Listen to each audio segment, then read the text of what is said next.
What's up, everybody? It's Connor here. We're back for week 8 of shift tracking. Just a real quick, guys. Shift tracking. What does that mean? We're tracking the shift in the real estate market. I hope that would be apparent, but I think I had one or two questions wondering what shift tracking meant. So we're tracking a real estate market, right? So that's what it is. And not just the real estate market, but the change in the real estate market. So before I jump into today's data, which is a little bit of a continuation of the trend we've seen, but I want to highlight just a little something specific about what might be going on there. I've also undertaken a little bit of a larger project for us, which is going to be coming out hopefully in the next 3 weeks, probably less than the next 30 days.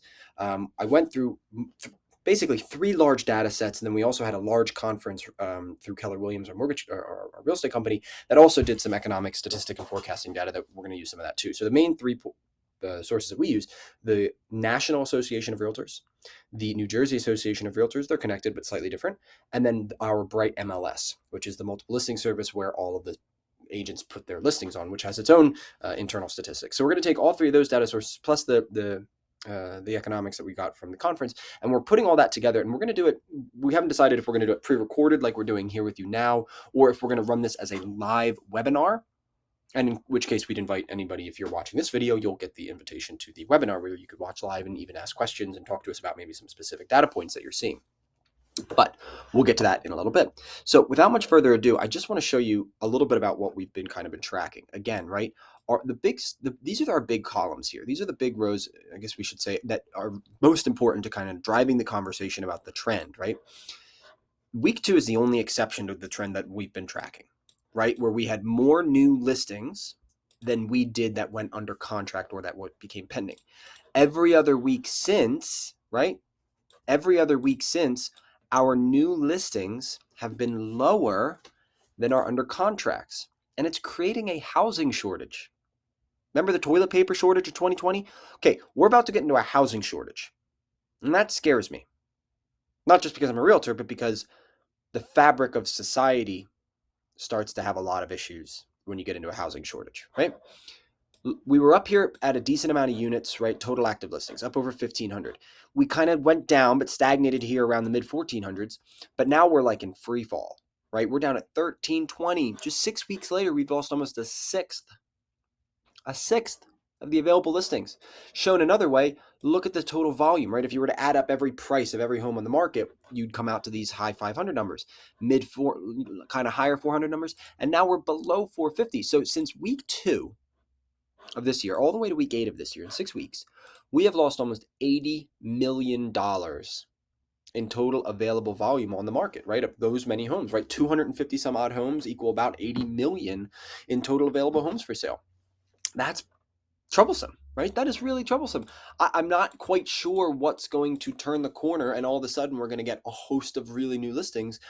And yeah, we just had the interest rates have kind of etched up just a little bit again here. But unless those come screaming back down, I don't really see us changing our pending numbers or our pending trajectory with a lot of this stuff, right?